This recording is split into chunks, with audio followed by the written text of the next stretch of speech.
They do a few crores a month in sale, but they get only 4-5%. People think it's very easy. I have seen a lot of food entrepreneurs who get into these F&B shut stores. I'm talking about franchise. The investment is secure. You do make money. Of course, you need to know how to sell, how to keep your costs low. And they have raised to 200 crores, 300 crores, 400 crores per annum sale in just 2 years. But I would want to come back to the, retail and the mall business and delve a little deeper into that. Like you mentioned, there, youngsters, involved in every aspect of mall business. It's been driven by youngsters. So any piece of advice or, any strategy for youngsters to actually participate in that? How does this whole thing work? The ins and outs of the mall business? How can we get into, let's say, even having a retail space or a showroom or a shop? What is the ROI like? These kind of things. See, it all depends on how much you are willing to involve yourself. It's not about how much money you're willing to put in, but how much of your own time and your own space and your own thought, your own self, are you willing to invest apart from the funds?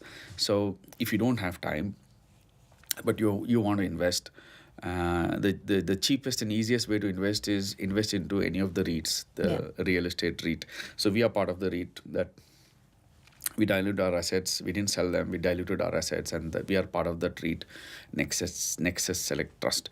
So, and then maybe there'll be many more REITs which will be coming. So that's very simple. You can just buy as small quantity as possible, invest and just leave it. That's one. Or invest in retail companies who are growing. They have been these powerhouses. They are growing. Trent is one of them, and then there are a few more who are listed. You can invest with them. I do. These are Indian fashion houses who are listed, and they are growing, and they have an amazing growth plan. So you can invest with them. This is small instruments that you can always invest in. But if this is without you giving your time. Right. But if you're willing to invest your time and get engaged fully, then there are many more options where you get into a direct business association. So you have to choose which product, because there are multiple products that are being sold or sold from a mall.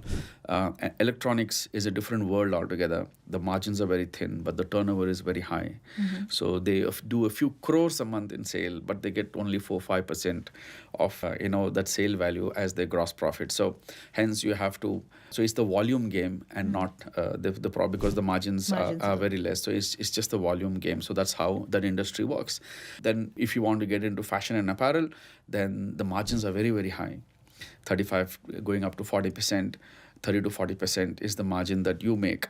But then the volumes are not very, very high. So you need to really understand that balance of what you like. Food is very tricky. People think it's very easy. I have seen a lot of food entrepreneurs, F&B, food and beverage, who get into these F&B shut stores, cut losses, and didn't do well. So because you have to understand that when it comes to consuming food, people are very passionate about it. Like, people come to enjoy it. And that is something that they immediately judge whether it was good or not good. So there's a certain expectation that they come with, and then they want it in a certain way.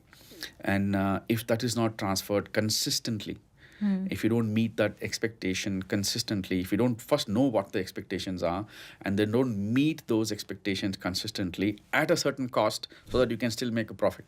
Yeah. So hence, it's very challenging. Yeah. So hence, it can just change in a day. So what food and the chef that you have and all the ingredients that you have, if those ingredients change, then that whole experience changes. So it's a very tricky business. It's all about consistency. First, about knowing what you want to deliver, where you want to play, and then maintaining that consistency. And then, of course, keeping your costs under control. Food is a very highly engaging business, that because apparel is more consistent. So there are these brand houses, whether it is shoes or jeans. So they know what it has to be like. They design it. They have global offices, they design it, and those will reach your store as and when your stocks are sold, they replenish. So there's nothing much for you to do. So you have a team, and then you have this investment, the stocks come, they get sold, the replenishment comes. There's nothing for you to do there unless you're running your own brand. So this is what I'm talking about, franchisee. So if you have taken a franchisee of a Levi's, so there's nothing much. Yeah. So investment is secure, you do make money. Of course, you need to know how to sell, how to keep your costs low. But if you do that, and you don't have to worry about stocks and designing. But as far as food is concerned, you have to really get into it. You have to really understand it. It's a lot of effort.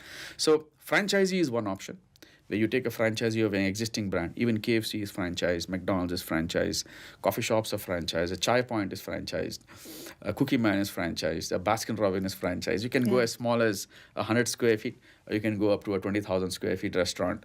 You can go the franchise way and then try that. But it's going to be tricky because some franchisees work very well and some franchisees don't work very well. So you need to understand the business and you still drive. Apparel is more predictable, but if you're starting a new brand, there are many entrepreneurs that I know who have started new brands and they have raised to 200 crores, 300 crores, 400 crores per annum sale in just 2 years. I mean, that is shocking. Yeah. It's so how these brands have got that niche. They call them D2C brands. They were online before. Now they have become offline.